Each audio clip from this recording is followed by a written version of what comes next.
When was the first time you felt gay shame? That's such an interesting question for me as someone who didn't realize she Who's was. mostly made of shame?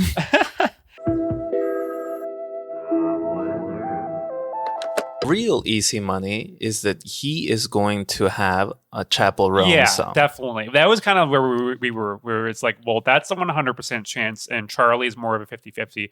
Now I'd say it's more like a 90%. Hmm. So yeah, I guess like Nomi, if Nomi releases a single, that's going to be the real test whether Obama is in tune with the people. I I think I mean whatever gay staffer is making those lists, Hmm. because I imagine this man purely listening to like bullshit like Billy Joel or I don't know, like Bruce Springsteen. Uh-huh. But I do remember like he had, I do believe, a Lucy Dacus song a couple of years ago, Hmm. and she was like, "War criminal." Yeah, that was definitely good. Yeah. Um, but yeah, I'm glad that we're talking about like gay icons today. Obama. Um, yeah, of course, Obama.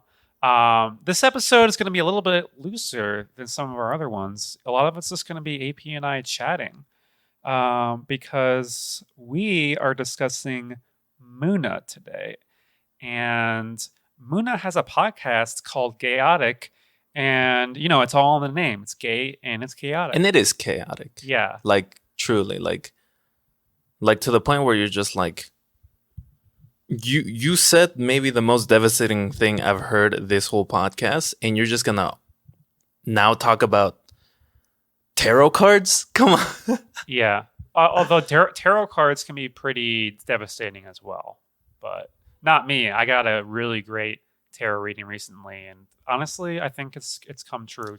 Tarot is real. I imagine whoever gave you this reading flipped one card over, and it's like this lime green, and it says Brad, and you're like, Exactly. Yeah. But Muna, there are so many things I love about Muna. My love for them has definitely grown over the last 8 months. And we're going to be talking a little bit about their podcasts and their music, specifically their live album that came out recently, Live at the Greek. Uh, get her to the Greek. it's not just the fact that they put out a live album. I got to see Muna live at Pitchfork. Mm, I'm excited to talk mm. about it. Pitchfork just happened. Yeah. Some might say it's always happening. And you went to the whole enchilada, Yeah, all three not just days. Friday, not just Saturday, but Sunday, Yeah. to be a little chaotic. Yeah, I guess I was pretty chaotic during the weekend. Yeah, I went with my friends, my queer friends, and we had a really good time. It was honestly one of my favorite Pitchfork experiences. And I do think that Muna was a significant part. I don't know if I would put Muna at the very top of my ranking of experiences. Make sure to stay humble, Muna. Yeah, I would put Jamie XX at the top. I think it was just like pure fun of just dancing with my friends. We had this spot by ourselves. We didn't even have to be too close to Jamie because the music was just all like it just traveled all over the Mm. grounds, all over the park. And we really let loose, especially me. But yeah, Muna was great as well. And I'm glad I got to see Muna for the first time because some people were like, yeah, this is the fifth time I've seen Muna. I mean, they even call it out in the album. They're like, Uh, this might be the. I think it might have been like Naomi, Maybe, yeah. Yeah, they're like, we're welcoming the first timers and the OGs. or like or if this is your 100th Yeah. time. Yeah, maybe eventually I'll get there. I did go to a few Dead shows previously, and of course, at the Dead shows, there are people who literally have been there hundreds of times. Mm.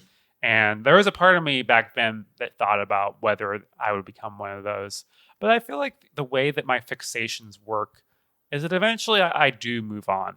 I still appreciate the Dead a lot, but I don't really listen to them as much anymore. They're dead. R.I.P. John Mayer. But the Muna, I think I'll still be listening to Muna 5-10 years from now, whether or not they make any more music or not. They are, I think, a band that will eventually take a hiatus. I think, Yeah, not in a bad way, but in a way that it's like these are all very creative people and very well connected. Like they are just fully connected to Boy Genius in a way, like all Definitely. three members. Yeah. In a way that I did not appreciate before. Pretty much downloading the entire catalog of Muna directly into my cerebellum. Yeah. Of course, there's the obvious Silk Chiffon reference with Phoebe and that, but like you can find pretty much all of them on the Gayotic podcast as guests, and there's tons of videos of them all performing together. And I kind of love that we have multiple queer bands right now and that they're all kind of friends with each other. You know, it's not really about competition. It's about camaraderie. Yeah, yeah. It's like a band like them, or I feel some certain way about Chaperone's like incredible rise to fame. But no, I think they all really do want to see the best for each other. Definitely. And what you said about them eventually going on hiatus because they all have their own things going on. You can see like some sprinkles of that right now. In the latest Gayotic episode, a lot of it's about how Katie Gavin, who's the lead singer of Muna, she is having a solo album come out this year, and she just had Aftertaste, the single, come out, which has a very sexy music video. And, you know, there's a lot of jokes in that episode about like, oh, why didn't you want us on this album? But, you know, you can tell that they've been together for so long that they can joke like that. They can say stuff like that. And meanwhile, you have Josette is working with one of the Jonas Brothers, and Naomi is going to be in a movie about Saturday Night Live. So they all got like their own thing going on, but you know that their bond is strong enough that we're going to get that LP4 from them. From what I understand, I am not the super fan. I'm just too new to knowing them. But I do believe that it's been like 10 years. 10 years of like chopping, cutting, making their own way. So I think now it is the like last blip before they grow even bigger. Yeah, I feel like they've definitely gotten bigger recently. I think Silk Chiffon is definitely a big part of that, but also opening for Taylor Swift obviously had a big impact. And I think word of mouth is honestly underrated here. That's how I learned about them. Yeah. You sat me down. You pointed a Smith & Wesson revolver to my head and you said, you're going to listen to Muna right now. And I said, pull the trigger. Yeah, this isn't the first time we've talked about Muna on the pod, but this is the first time that Muna has taken over the pod. We've previously talked about the What I Want video, and I've also talked about my first experiences with Muna and how part of it was the Muna Chaperone Renee Rapp dance night last year that I think like set me on the trajectory with all three artists, becoming obsessed with Chaperone immediately, having a slow burn happen for Muna, and be more indifferent to Renee Rapp, which maybe I'll talk about on a different podcast sometime. It's like, I feel like that night, something even gayer was unlocked within you. Yeah. And now we're basking in the glory of that. Yeah, and I think it runs parallel with, I feel like sapphic is just in right now. Like lesbians are having a moment, and I'm gonna enjoy it while it lasts. Like, I think that the pansexual community, you all will have your moment too, and I'll be excited for you when that happens. Like, there will be a band where every member is pansexual, and they have their own podcast, and they talk about it all the time. Yeah, and then we can do a podcast episode about that. If Fleetwood Mac was just born 6 decades later. But yeah, it's definitely been interesting. My journey with Muna, the live album, Live at the Greek, has kind of supercharged how I feel about them. I've definitely liked songs of theirs previously, and of course the music videos really got me into some of their songs. Whenever I listened to one of their studio albums, it never became something where I was like, I need to listen to this over and over again. But when Live at the Greek came out, at first I was like, okay, cool. I like that they have all of my favorite songs on here. But then as I listened to it more, I was like, I actually like all of these songs. I actually want to listen to this live album over and over again. And there's like little bits in the album, like little interplay between the band members that I've grown to really like. I love it when they're like, if you know it, sing it, and just like stuff like that. And yeah, I think that in combination with Gayotic, I'm kind of like attacking both ends of the Gayotic catalog because there's so many episodes of it. I'm like listening to the older episodes and then I'm watching on YouTube the newer episodes. By the way, shout out to our YouTube fans. We're getting some YouTube viewers, and I just want to say shout out to all of you. We appreciate you, and yeah, thank you for watching. Gayotic is such a interesting glimpse into how they are as both artists and like friends. Yeah. And I think that's really what I like about Muna. It's sincere, and it is a sapphic moment right now in 2024. And I think part of that is just the celebration of real friendship. Mm-hmm.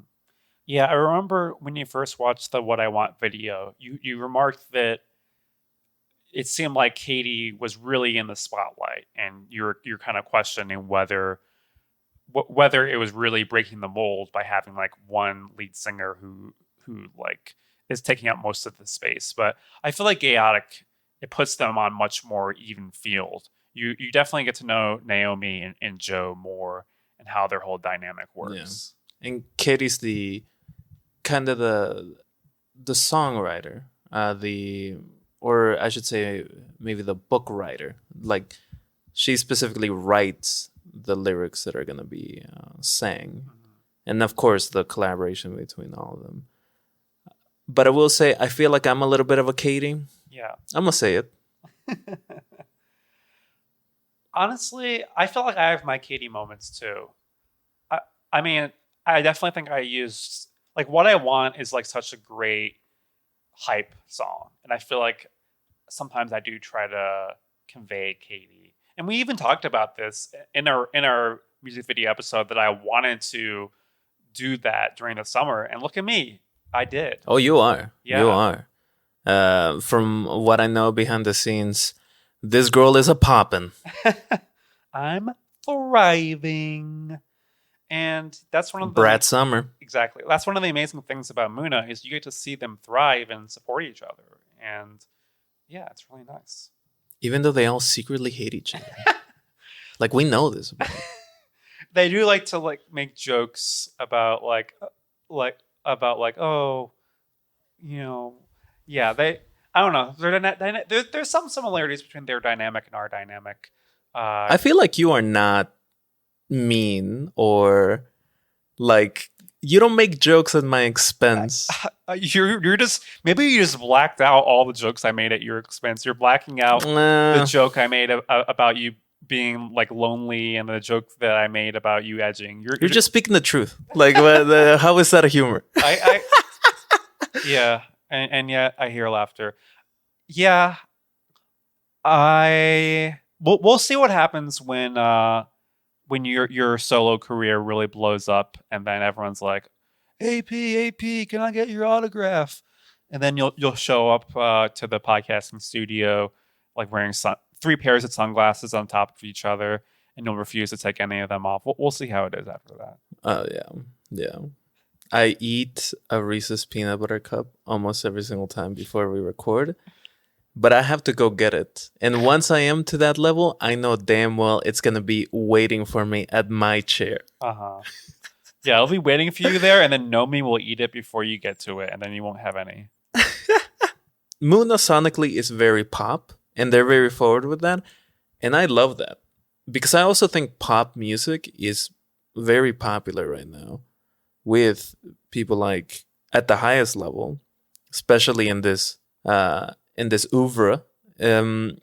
is like Chaperone, like Sabrina Carpenter, Renee Rapp, even though you hate her.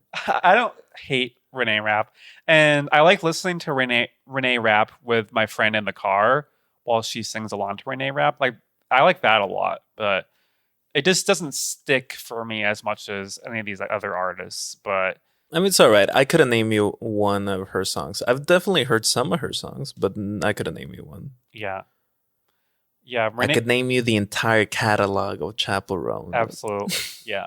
Chaperone has been inescapable this summer. And you know what I want? I want Muna to be inescapable.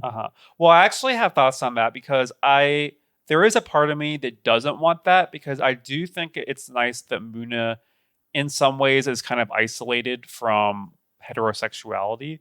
Like there has been a lot of discourse about like bisexual women bringing their boyfriends to Boy Genius or Chaperone concerts. You're not really getting that at Muna. I definitely think it helped at Pitchfork that we were up really close to the front, but I didn't really see any straight men there. It was pretty much dykes and gay men. So that was definitely nice. You were taking the census. You were like, "You gay, bro?" It's just really nice that it feels like Muna is for the gays 100%.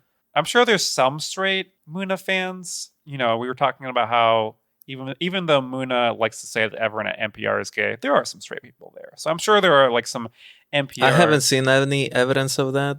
I don't have a second source on that.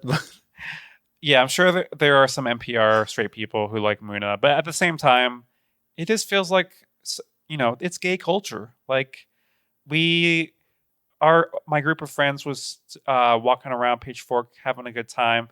We ran into these people who were like friends of friends, and we asked them if they were going to see Muna, and this one person was like, actually, I don't really like Muna. And then I gasped, and I like, you know, we were all in a circle, and I kind of like walked away, and you know, I think it's perfectly fine to not like Muna if you're queer. Like, I initially didn't love them, but at the same time, it's like I think it just anchored my Pitchfork experience so much that we all knew that we cared about Muna. We all knew we were going to go to the show and experience it together, and things like that are just so good for me. Like having that community blend with that exciting experience. The explosion that Muna could have if there was more, I don't know, radio player like there is for Chaperone. I guess that could like bring in a certain, maybe could like alter that type of feeling. But personally, I just support women and non-binary people. It's all right if you don't, but I guess I just want a couple of queens to get their bag. I absolutely do want them to get their bag, and I'm sure they will over time.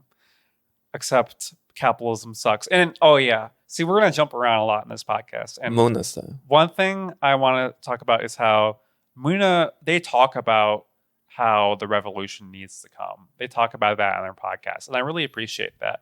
At their show, they called for free Palestine. So they have a politics that's not just surface level. Yeah, they really do drop the R word a lot. Even in their NPR Tiny Desk, Katie talked about that it should be a revolution of joy. She's my they're very open about the idea of big changes needed. I think this is a time when a lot of people are critiquing artists for not meeting the moment. Sometimes it feels like Macklemore is the only person who's really standing out in front and yelling that we need to free Palestine. Yeah, and it's a kind of a double blow, right? Because he's also an artist that should be doing that, but he's also the quintessential gay artist with the hit single Same Love. God damn it. Like, and it's just a little disappointing. All right, I'm gonna say it, you know. Oh, okay, all right. Oh, no, just like that. I'm gonna delete all this. What I said, not what you said. I'm gonna delete you. Ooh. Yeah, AP is going to make a podcast where he literally deletes everything I say, and it's just him responding to nothing. Because I think one of the things is a lot of us really want this or that celebrity to say this or that thing. And I'm definitely sympathetic to that because there's so much like focus on celebrity, and hey, I'm part of that too. A lot of that sometimes obscures like what's actually happening. But I think Muna is an example of a band that like does talk about these things, but you know they don't have the actual power to make these changes happen. So they're doing what they can. Yeah, and part of Gayotic, part of that glimpse into maybe their personality is the guests that they do have also are down with that type of sensibility. Like even Julian Baker, who's not an artist that unknown to me, but definitely not one that I'm bumping. And even Trixie Mattel, like all of them at one point talk about, hey, big change is needed and a more empathic change is needed. Yeah, I'm definitely glad that they create that space to like have those conversations with people who you may not immediately expect. I mean, I think Julian Baker I do expect because I think she's talked about like being an anarchist before. But yeah, like I'm not like a huge Drag Race person, so I didn't personally know what Trixie Mattel's politics were, but I really liked that episode, and I sent it to my sister, who's a big Drag Race fan, afterwards, and I feel like that is a potential way to like get people into Muna, as you were saying before. There are a lot of straight people. There were little straight people in the comments of the Trixie Mattel one. They're like, "Oh, this is really nice. I like this." So yeah.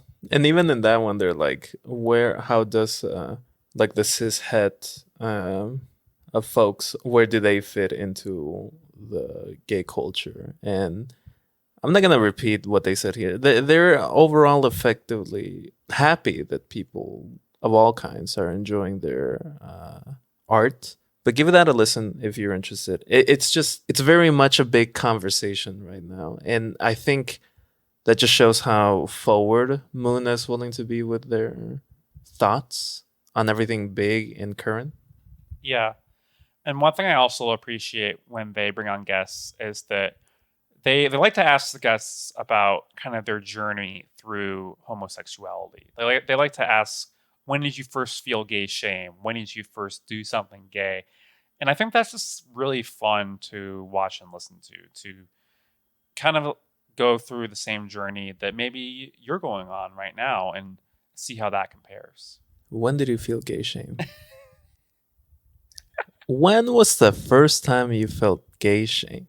That's such an interesting question for me as someone who didn't realize who's mostly made of shame. Someone who didn't realize she was a lesbian until she came out as trans. So yeah, but I like how I somehow sidestepped the gay shame thing. It's like, kind of like a superhero. You parried it. You saw it coming. You were like, ching. Yeah, we don't need that shame here. Yeah. Are you really like? Well, I'm ashamed of other things, but not being a lesbian. You're something you should be ashamed about is your shoe choices. AP loves to get me for my shoes, but as I've said before, should I name drop here? I'll just say that my favorite older person has complimented my shoes, a socialist older person, and she has better style than you do, so that's all I need. I think I also sidestep any sort of gay shame, but I'm not entirely sure what that means just yet. I will say that at no point anyone that I've talked to about being pansexual and being attracted to people of any gender, just as long as there's a sick freak that can get down with the biggest like me, none of them have been like surprised or combative or aggressive in any way. And I think that's nice. I think it's good that I have very supportive people around me. Yeah, definitely. I'm glad that you have that support too. Except you call me gay boy every time you see me. I don't think I've ever called anyone gay boy, but I appreciate putting me on a different level. Maybe you were talking to Naomi when you said that. Naomi did just jump up on the The couch. things that Naomi says. But yeah, I'm glad that you have that, and yeah, I feel like maybe the shame shows up in different ways. Maybe it shows up like in anxiety. You know, that's something that we've both dealt with, and maybe I think I would not say I'm an anxious person. yeah, you're definitely not an anxious person, but I think it's like showed up at certain points. Yeah, I shouldn't. Maybe I'm just projecting. Maybe I'm just like, oh, well, I'm anxious all the time, so everyone else has to be anxious too. Yeah, not me. Cool as a cucumber. Yeah, speaking of being anxious, one other thing about Gayotic I really like is how much they talk about their neurodivergence. There was one episode where they were like, I don't know why anyone would look up to us as like anyone would tune into our show because of our queerness, but for our neurodivergence, I can see that. Mm. And they talk a lot about their ADHD and how they might be like disassociating at any given moment. And I feel like I like that they're open about that kind of stuff because then it feels like it's okay. It's okay to show up as they are and not try to be something that they're not. I have no clue how they see themselves in a sense of like representation. Mainly because I think they're so focused on like a larger picture. I don't know. I would like to hear more though about like this attraction to Muna through neurodivergency, because I'll give you this, listener, for free. Ooh. I'm not neurodivergent. So I'm not entirely sure that neurodivergent would interpret Muna. Yeah. And I am neurodivergent, but it can be hard to define what that really looks like. I honestly feel like for me a lot of it is just I really relate to other neurodivergent people. It's kind of like this thing of if you know it, you know it. And definitely I've had this with friends. The TikTok algorithm, of course, is always trying to diagnose me. And eventually I'm just like, okay, like I'm definitely neurodivergent, but I don't know if I'm any of these things that you're trying to tell me. And yeah, like with Muna, I I I just relate to having a really weird brain, a brain that processes things differently than a lot of other people. And it's just very pleasing to see these people who are extremely hot talking about this openly and letting their brains do whatever the hell they need to do and not feeling. I mean, they might feel some guilt about it, but they're good about like making each other feel better about what's going on in their brains. If you thought the gay shame was bad, just wait until the gay guilt. Are you someone who thinks verbally? Like, is there a little voice in your brain that's like... Yeah. There's definitely a voice in my brain. Yes. Absolutely. What's it saying right now? What's it saying right now? It's literally saying the words. What's the gay shame it's telling you right now? Well, I feel like the thing is I often have multiple thoughts at once. So it can be like what's it saying right now? It can be hard. Like for instance, like when I'm high and I'm journaling, my finger can't keep up with how quick my brain is thinking. So sometimes like I'll have like 5 thoughts and then I'll be like, wait, which one did I want to write on here? I'm not sure.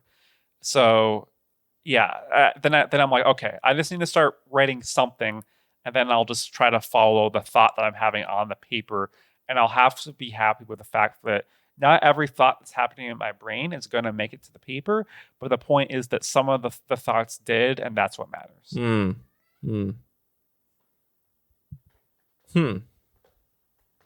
mean, I think a bunch too. Like, I think very quickly as well. Sometimes I do think verbally, and sometimes I just don't. Sometimes a complete thought or expression just pops into my head, fully fledged, without any sort of preamble on how I got there. Does your brain do that? Sometimes. I feel like I definitely have a bit of a filter. It's it's amazing when I see someone who doesn't have a filter, and I'm like, wow. I feel like in some ways You could say my name. I feel like in some ways I am drawn to people who don't have filters. You could once. Because I'm just like, okay, well, like, wow, this could never be me, but this is really interesting to me. But yeah, I mean, you have a filter. You know, you don't say literally every single thing that pops into your brain.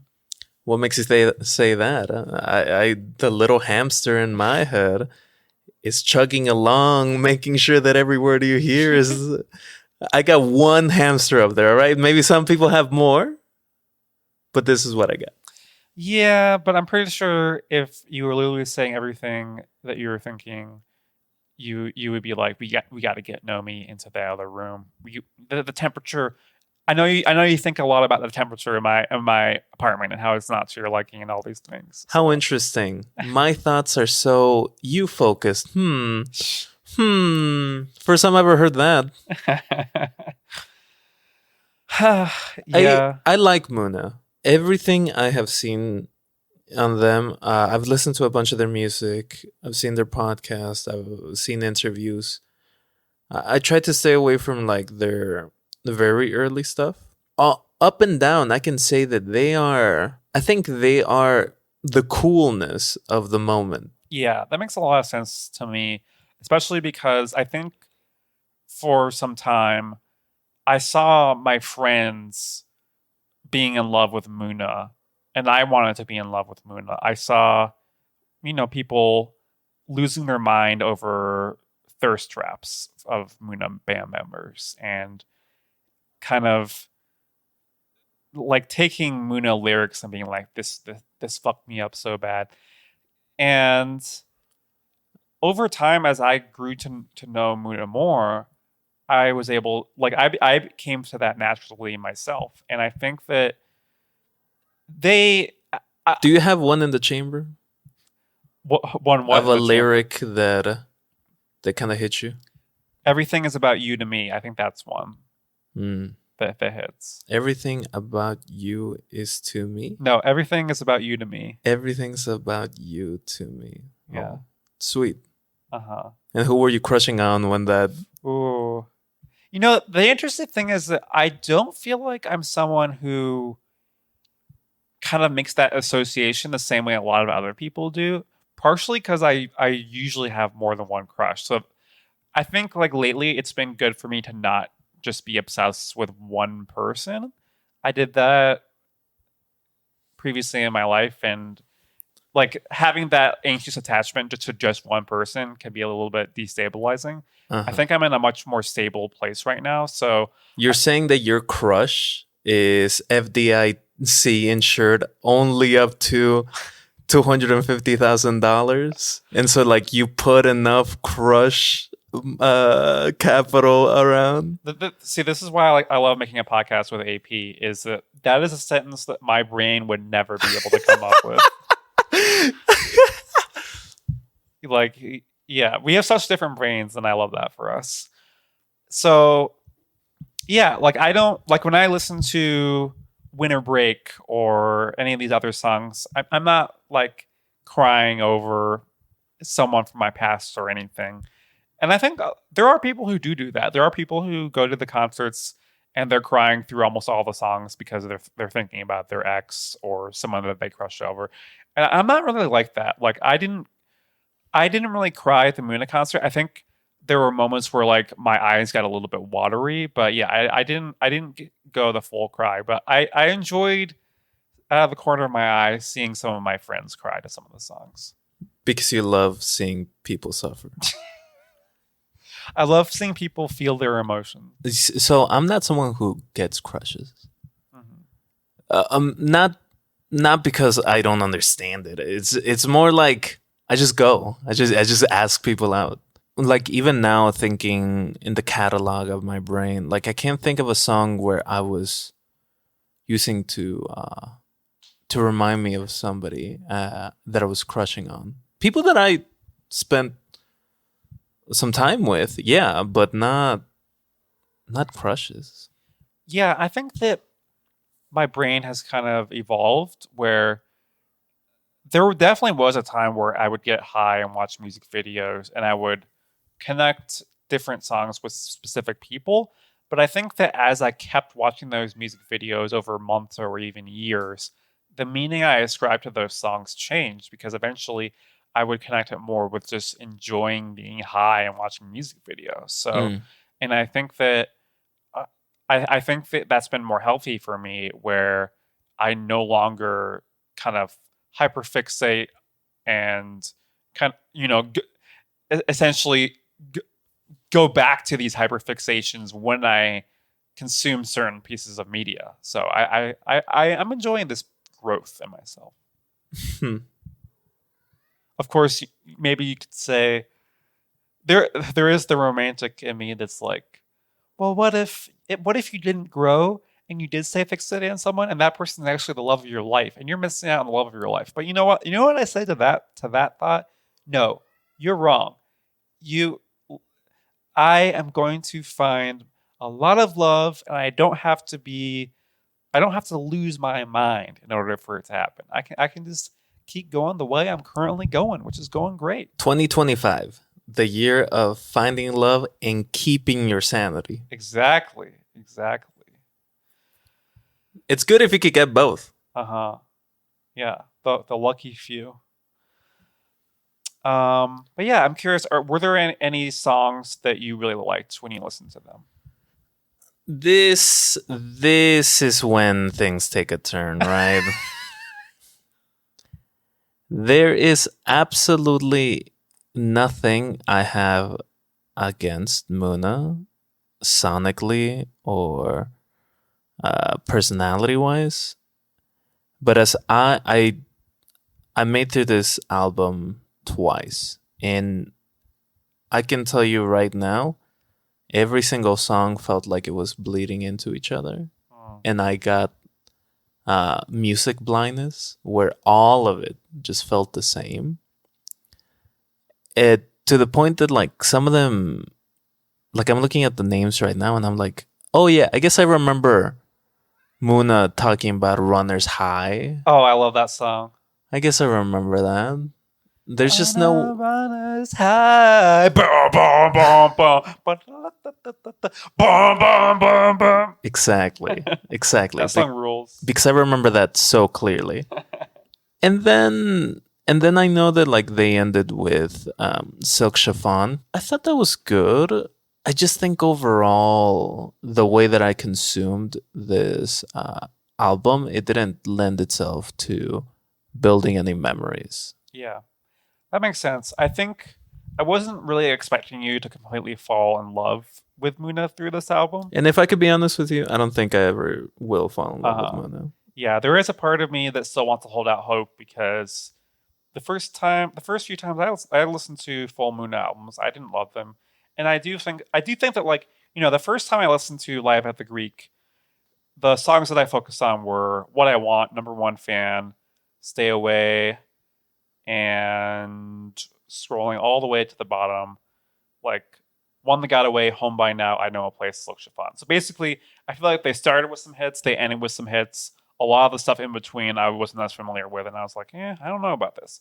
But I think over time, like I definitely have gotten more connected with a lot of these songs. I mean, the obvious one, of course, is Kind of Girl. When they did that song at the Greek, they had the Los Angeles trans chorus. And one of my big critiques when I first started listening to this is you can't really hear the chorus. I would love to see video of that performance where you can actually see and hear the chorus. That is a song that a lot of people cried to at Pitchfork, even though, they didn't have the trans chorus there. But they dedicated that song to their trans fans at the time. So it's definitely a very emotional moment. So I just think that a lot of these songs over time I've gotten more connected to. But yeah, I definitely understand not loving this album and having, like, it definitely doesn't all run together for me. There's definitely maybe stretches of songs that run a little bit together, but I think over time I've really just grown to like the little intricacies that I've picked out here and there.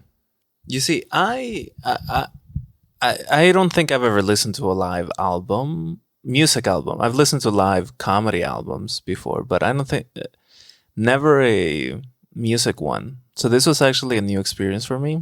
And I can say that there's only a handful of songs that I really like live versus studio. Not look like there's a lot of swag added when you uh perform a song live versus in the studio where it might be a little more uh methodological. And I actually listened to every single version of a Silk Chiffon that I can find, both of them performing without Phoebe Bridgers, and the music video and the live version and just the studio version. And overall, seeing the differences, I can see how much more beauty in the performance is added. And I think even with all that, I'm still like him. The live part of this album didn't do much for me. Yeah. So we definitely have a difference in our experiences with live albums. Because I've definitely been listening to live albums for a while. I think, it started with like U2 and REM. They have big live albums. But, I mean, going back to the Dead, pretty much I would say the vast majority of Deadheads listen to is mostly just their live music, and not even actual live albums, just entire performances that were recorded sometimes by a fan. So I guess for me, maybe I wasn't as focused on whether or not I like live music and live recorded music in general. But of course, the thing is, I actually did like this live album more than any of their studio albums. So it's definitely interesting to see this difference show up. So I'm glad that you gave the Muna live album a chance. It was definitely an experiment. And of course, there might be some people listening who are like, well, Muna's not for men. But of course, hey, we've established the AP is queer. And of course, there are many queer men who like Muna. So, yeah, you imaginary listener who doesn't exist, you don't know what you're talking about. I've never been gatekept like that either.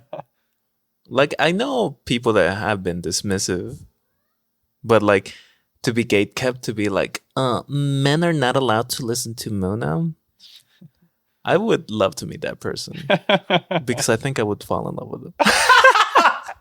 There you go, listener. There you go. You have a one-way ticket to APville right there. One aspect of the Muna concert that I haven't talked with you about yet is that I kind of felt creatively inspired by the concert, but maybe not in the way that you might think. And this is, I guess, breaking news, I'm going to use the Muna concert as the location for part 3 of an ongoing story I've been writing called Queering the Lily. I think it's just a great location for queer fictional characters to be and for different dynamics to play out through those characters while this concert is going on. It's like part 1, the main thing was a house party. Part 2, karaoke night. Part 3, Muna concert. Part 4, the inner chambers of God. Who knows? I mean, that is something that I like about the way that there's this relationship between my life and my creativity, my stories, and what's actually happening to me. And, I could have gone into that Muna concert being like, ooh, I want to find someone to kiss. But I didn't go into it like that because I didn't need that. I had my friends with me, and the experience was enough on its own. It did make me want to think about, like, these characters that I've created, what would they be doing at this Muna concert? And I'm glad that It'd be chaotic. And I'm glad that like Muna has kind of created that for me and for other people. It feels like such a touchstone right now for so many queer people. And I'm excited to see that continue. Mm-hmm. I don't know how my life will evolve, how Muna will evolve, whether we'll stay on the strand forever, whether we'll diverge. But right now, it's just really exciting. Yeah. It's really interesting to me where in previous episodes we've discussed how you're at a crossroads. You're at a crossroads of queer. You're at a crossroads of cute versus sexy, and you're That's right. also exploring your queerness in a new way. Well, I think for me, it feels like I'm kind of on top of the hill right now. I feel really happy about my life.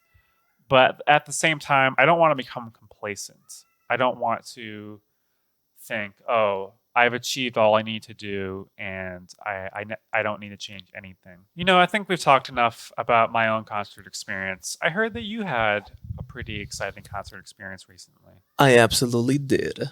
I went to go see the male Muna, Ooh. Vampire Weekend. Oh, yeah.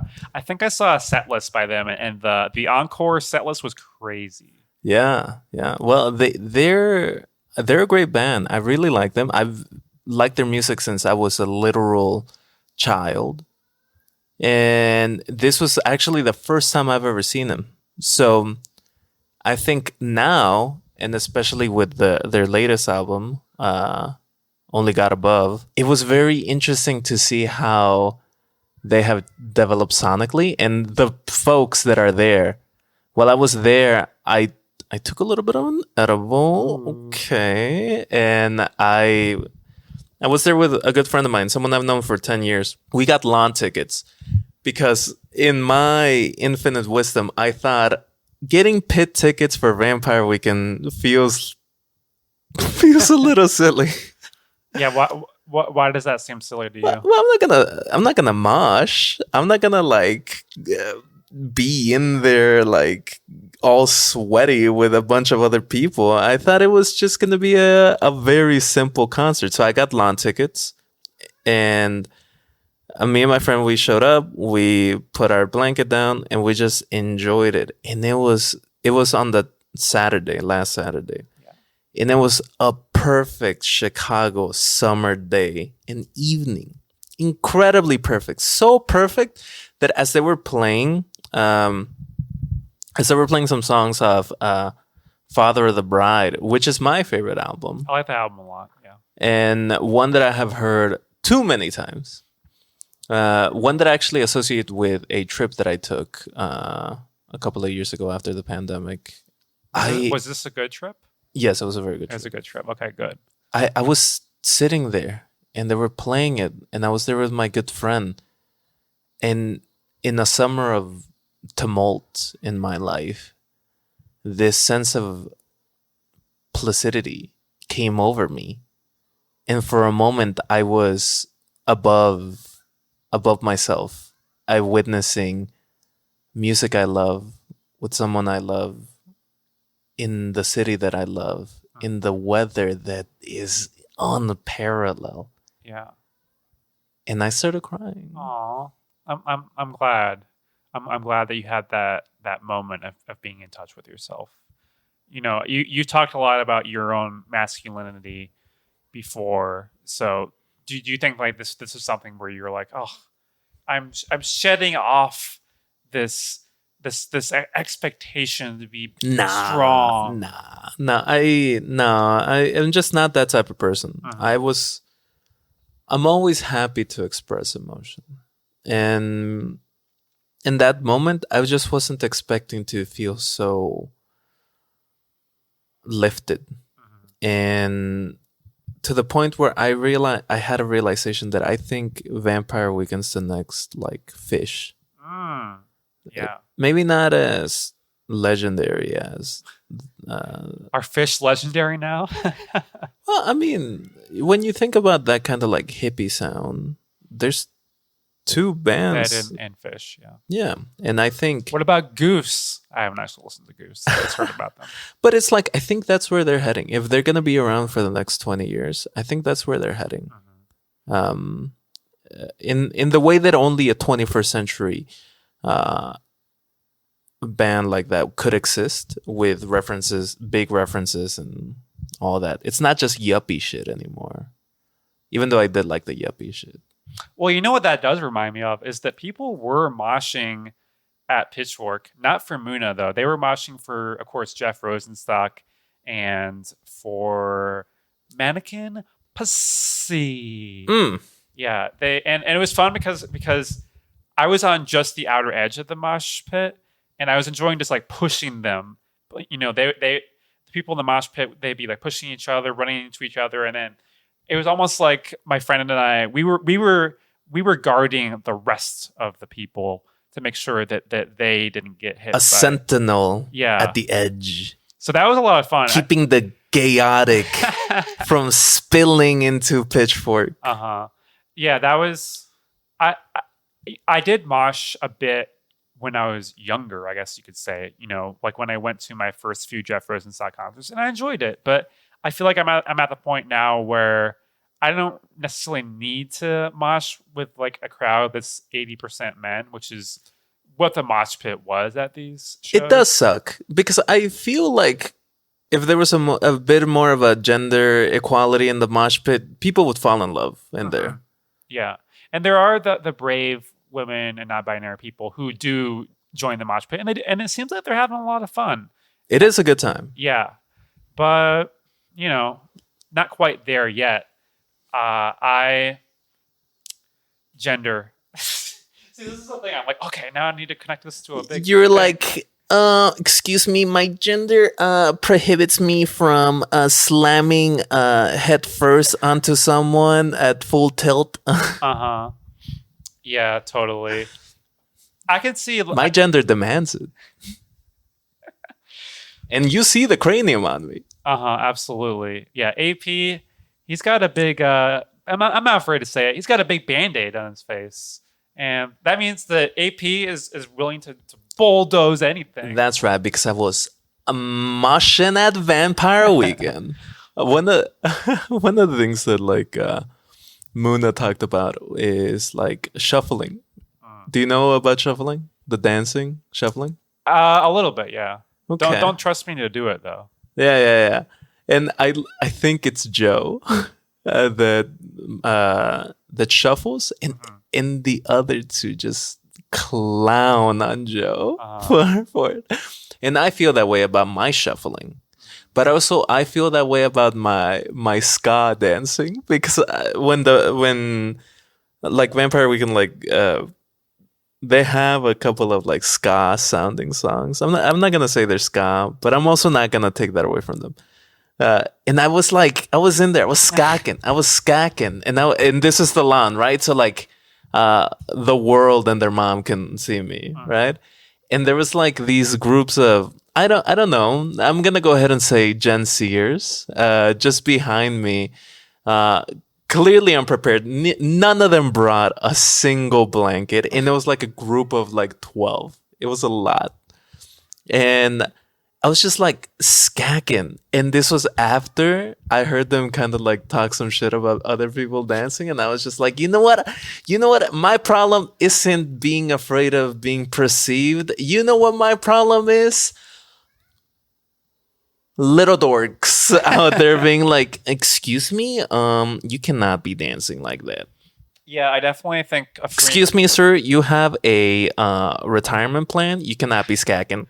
A very freeing thing at a concert is realizing it doesn't matter at all what the fuck anyone thinks about what you're doing with your body. As long as you're enjoying it, that's all that matters. Like, I want them to give a fuck. I want them to be, AP's out there.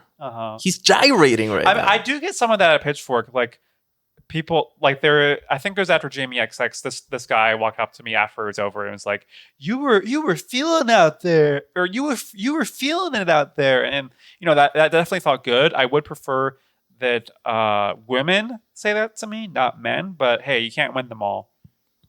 Side mission unlocked, women listening. Tell other women that they're dancing great. Yeah. I mean, I think dancing is something that I think is important for both of us. Definitely for you crave it. You're like, I need to dance right now. It might be the gayest thing about me. Yeah. That means a lot, because obviously there's so much gay about you. Yeah. Let me say that again. It's the gayest parentheses toxic. Oh, is dancing toxic? That's the question on the board now. Maybe when AP does it. Yeah. No, I do like it, and I did it because it was like it felt right. I'm not a fan of hippies per se, but I am a big fan of not giving a shit about somebody that you'll never see again. What they might be thinking about you. So I just did it, and if I would have been at Muna, I would have been like, that's what I want. Yeah, I think you'd find a lot to enjoy in a Muna concert. But what you said reminded me that oftentimes I feel like in the past I have felt anxiety at concerts, like, oh, what are people thinking about me? But one of my other trans friends likes to tell me, Marcy, take up space, please. And so, yeah, literally put your hands out in a T formation and start spinning. You got to do that next concert. I'll try. I mean, I was doing some pretty wild things during Jamie XX, so maybe even wilder than what you just said. You can't just say it. Tell me. Like, well, were you shaking? I was shaking. Were you shaking? Were you quaking? Yeah, the Holy Spirit all over the place. That there is this crescendo, and before this crescendo, I was my arms were out, and I was just letting them shake as much as I wanted them to. And then when this crescendo happened, both of my hands, I'm trying to like act this out while having my microphone in front of me, which is interesting. But yeah, it's like both, I just went like my hands, I did this motion, and my friends applauded me when I did that, and that felt like a really good moment. That was your and then we danced moment. You know what? Maybe it was. But yeah, I think having these moments of catharsis, I feel like it's really important, especially as queer people, where the state is always trying to keep us down, and then we say, "Fuck no." This is just like in the Faggots and Their Friends in Revolution, when they're talking about the gathering in spaces and where there aren't any straight men and letting it all hang out, and I'm gonna keep saying this word, okay? Like, I'm just gonna keep saying it. The faggots who are, she's having a moment, folks. She's doing a growth. who are essentially the faggots who are attractive, bring the faggots who aren't attractive with them and like teach them how to make love. There's like this moment where that happens, and it's like, yeah, like that's what we can do at all these gatherings that we have. We can be queer as hell and just let it all out. Yeah. Is kink allowed at Pride? How about we just have kink first? Yeah, some people may say that Pride end in June, but honestly, like, it's August now, and I'm still feeling pretty proud right now. It is. We got a brat infusion for June, so it's been a 3-month June. Yeah, June isn't ending anytime soon. It's kind of like last year when I was like, I'm September, Marcy, September best month ever. And she was walking around with this gauche 9/11 shirt. Oh god! I was like, "Come on, it just happened 38 years ago." Oh man, ugh. Yeah, we don't want to see what AP was wearing at the Vampire Weekend concert. We don't want to see all the slurs that he had on his shirt. Just a single sock, but I will not tell you where. Yeah, I'm really glad that we've both had great experiences at concerts recently, and yeah, I hope we keep carrying this energy forward, because we're queer and we're not afraid to say it. We're not afraid to be it, and fuck all the people on the internet who are policing people's gender who go to the Olympics. Like, I don't know if you've seen any of that, but like fuck that shit, and the queers are gonna win.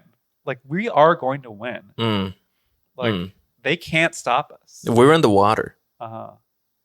Yeah, and we're gonna infect all the straights. That's what's gonna happen. Not even just the straights. We're gonna make even queer people more queer. Yeah, it's like we're all becoming more queer and making everyone more queer until we'll reach infinity. You know, it's like the limit is going to infinity. We're dividing by zero, and I swear, if I have to learn one new country singer, I'm gonna become so queer. I'm gonna come back to heteronormativity. yeah, AP of course is ignoring all of the queer country renaissance that's happening, but that's okay. This is more about like all the Morgan Walling clones. I like how that's a reference I bring up because I know AP doesn't know who the fuck Morgan And Walling I is. can't believe you just like put it. Listen, unfortunately, it's impossible to be completely free of the context that we're all part of. Yeah. So Look, I'll tell you this. I want some coconuts to hit me. Oh, I'm looking forward to when we're out of this election year and we're not so poisoned by everything that's happening, and we can just focus then on what really matters, which is listening to Muna, of course. Just listening to Muna forever, and yeah, becoming more and more chaotic over time. Absolutely. And I think you could have a runner's high, sure, but have you ever had a pansexual high? Ooh, many of you haven't, and many of you will never. Yeah, you know, it was so. I also saw Muna do like a little interview with the Pitchfork folk, and they were making like all these puns about like the different song titles beforehand. And of course, like it's the type of thing where it was a man who was doing the intro. Well, at least they got a woman to interview Muna, but they got a man to interview Mannequin Pussy. And oof, that interviewer, he was not ready. He was not ready for that. Like it was funny how she kept just being like, actually, I do want to talk about that. Whenever he was like, oh, you don't have to talk about capitalism, blah, blah, blah. It's like, oh, yeah, actually, these artists do want to talk about socialism and all this other stuff. That's why, you have to have both. On one hand, Gayotic. On the other hand, Mannequin Pussy. In one, you go from sapphic yearning. Into one, you go to having Jesus himself eating your fucking snatch. Exactly. And, with Gayotic, with Muna, it's very easy to think about like, oh, do we need like separatism? Do we need to just get rid of men? And I have good news for you, male. We need a phenomenon. Yeah. I have good news for you. Liberate us from this Babylon. Male listeners of Dove Weather. We're not getting rid of you just yet because we need you for the revolution. It can't just be the girls, the gays, and the theys. Unfortunately, mathematically, we do need also men in order to overthrow capitalism. We are so progressive here. Yeah. So progressive. And so progressive that I'll tell you this. The revolution will not be podcast. Absolutely. And I feel like this is something that a lot of people who talk about politics eventually have to say, like, hey, listening to this is not politics. In order to do politics, like go in your community and join an organization, start canvassing, do what you got to do to get involved. Learn to gyrate those hips and put on a class for other fellas to learn how to gyrate their hips. I need to see some big Midwestern boys letting that thing loose. Yeah, that's what AP needs the most. Like, you might think, oh, I think I just described myself. I think that's just me. Maybe it is just you. I think that's my advocacy. My organizing. Yeah, AP is going to be teaching a class about gyrating hips, and I don't think you need to be a man even to go to this. Like, there's plenty of women. Plenty of non-binary folk who need to learn how to gyrate their hips too. So AP is going to put on No. Stay stiff. No, sorry. Yeah, only according to AP, only the men are allowed to get really loose with it. If you don't twerk in Gay City, you know what's gonna happen. The summer might be over halfway over, but we're not letting the looseness end anytime soon. We're just gonna get more wild over time. But that's the Dove weather guarantee. And I can tell you right now, listener, Jeff Rosenstock brought in the summer, June 21st. Muna became the summer. But I can tell you, this fall is gonna be a Adrian Lenker fall. Ooh, exciting! Yeah, I can't Because that's what I want. Oh, yeah. The real big thief is the queer friends we made along the way. Yeah. Well, I'm a big thief the way I steal hearts. I think we're coming close to the end of this podcast, and unlike Gayotic, we're not gonna play. We're not gonna play a ranking game. Famously, AP did not like the Neanderthal game, which I've talked to a lot of queer people and we all agree it was hilarious. You know, AP's on a different vibe. Maybe it's because like you're too intimidated. You're like, oh, I don't know how to speak in words that are less than 7 syllables. That's right. I don't know how to come back down to 1 syllable words. Yeah.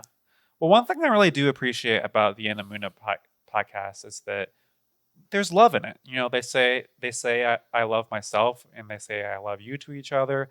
So maybe we should practice that. I love AP, I love Naomi, and I love Marcy. I love AP. I love Marcy. Silence. Okay, I mean, Naomi. I think Naomi said I love. You know what? I'm gonna let the listeners interpret what Naomi said. She's been meowing a lot, but yeah. Thank you for listening. I hope you enjoyed this somewhat more chaotic episode, and check us out on our Instagram, Dove Weather. You can listen to us on any of your podcasting apps. You can check us out on YouTube. Give us 5 stars. Give us a review. We really appreciate it. And we're going to keep the energy going. And we're going to have you sing, "Oh, Mary." Ooh, be well, my doves.